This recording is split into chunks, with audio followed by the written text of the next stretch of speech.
कहानी स्टार्ट होती है 1996 से, जहां मुंबई में senior police officers, home minister और रॉ चीफ एक मीटिंग कर रहे हैं। इस साल भारत क्रिकेट वर्ल्ड कप को होस्ट कर रहा है। सीक्रेट एजेंसीज को आशंका है कि गैंगस्टर दया और येती उसमें कुछ बड़ी गड़बड़ी करने की तैयारी में है। सूचना के आधार पर पुलिस उनकी खोज में आंध्र प्रदेश और तमिलनाडु की सीमा पर बसे गांव रत्नागिरी पहुंचती है। गैंगस्टर का तो पता नहीं चलता, लेकिन पुलिस को यहां समुद्री लुटेरों के बारे में पता चलता है। गांव के रहने वाले सिंगप्पा से पुलिस को पता चलता है कि इस गांव के पूर्वज बहुत बहादुर थे और प्रॉब्लम्स के साथ मिलजुल कर निपटते थे।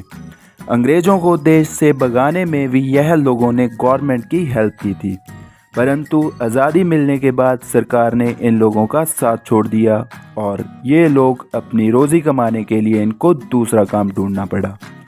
समुंदर के किनारे रहने वाले इन लोगों के लिए इनकम सोर्सेज कम होने की वजह से इन गांव के प्रमुख ने समुद्री जहाज लूटने शुरू कर दिए। यह काम उन 4 गांव के मुखिया मिलकर करते थे। पहले मुखिया का नाम देवरा, दूसरे का नाम बैरा, तीसरे का नाम रायपा और फोर्थ वाले का नाम कुंजरा था। यह बहुत ताकतवर थे और मिलकर ही समुंदर के जहाज़ों को लूटते थे। चारों गांव के मुखिया जहाज़ लूटने का काम मुर्गा के लिए ही करते थे। मुर्गा विदेश से इलीगल तरीके से आए अपने माल को चुराने का इन्हें खूब सारा पैसा देता था। इसी पैसे के साथ गांव के लोगों का जीवन चल रहा था। देवरा का एक लड़का वरदा है, वहीं बैरा और कुंजरा के भी बेटे थे और रायपा की एक बेटी थी। चारों गांव मिलकर साल में एक बड़ा फेस्टिवल मनाते हैं, जिसमें ये लोग अपने शस्त्रों की पूजा करते हैं, क्योंकि इन्हीं के दम पर उनका जीवन चल रहा था। त्योहार की एक प्रथा थी कि चारों गांव एक दूसरे के साथ मुकाबला करेंगे। जो भी मुकाबला जीतता है वह उन शस्त्रों को अपने गांव ले जाता था। देवरा का मानना था कि ये प्रथा उनके पूर्वज लड़ाई के इरादे से करते थे, लेकिन हम भाई हैं। हालांकि देवरा हर बार यह प्रथा में जीत जाता था और बागी के गांव को शस्त्रों की पूजा करने का मौका नहीं मिला था। देवरा चाहता है कि हर साल बारी बारी करके शस्त्रों को अलग अलग गांव में भेजा जाए, तो बैरा के साथ और भी लोग इसका विरोध करते हैं कि यह प्रथा हमारे बड़े बुजुर्गों की है, इसे ऐसे ही चलने देना चाहिए।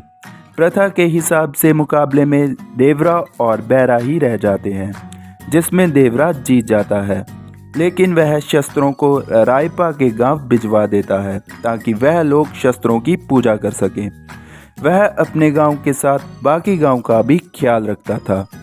एक दिन मुर्गा देवरा के पास आता है और कहता है कि आज उसके माल का जहाज आने वाला है। देवरा कहता है कि कुछ दिन शांत रहना होगा, क्योंकि कोस्टल गार्ड्स की निगरानी काफ़ी बढ़ गई है, लेकिन बैरा इस काम को करने के लिए मान जाता है। रायपा को पता है कि देवरा के बिना माल चोरी करना आसान नहीं है। वह देवरा को रिक्वेस्ट करके अपने साथ जाने के लिए राज़ी कर लेता है। माल लूटने के लिए जब वह जहाज़ पर चढ़ते हैं तो कोस्टल गार्ड्स उन्हें पकड़ लेते हैं। शिप ऑफिसर देवरा को बताता है कि जिस माल को तुम लूटते आ रहे हो वह हथियार और जानलेवा बारूद है, जिस कारण देश में आतंक बढ़ता है। देवरा हैरान हो जाता है और आगे से शिप लूटने से इनकार कर देता है और समुंदर का रक्षक बन जाता है, लेकिन बैरा को यह काम करना ही है। बैरा देवरा से सहमत नहीं है और उसे मारने की प्लानिंग करता है। घटनाओं के बीच एक ऐसा मोड़ आता है कि देवरा गांव से गायब हो जाता है। आखिर देवरा गया कहाँ? क्या बैरा देवरा को मारने में कामयाब हो गया? क्या अब लूट बंद हो गई है? इन सभी सवालों के आंसर्स आप फिल्म में देख पाएंगे, वो भी ट्विस्ट के साथ। एक लंबे अरसे के बाद फैंस को जूनियर NTR और सैफ अली खान की जुगलबंदी वाली फिल्म का इंतज़ार था।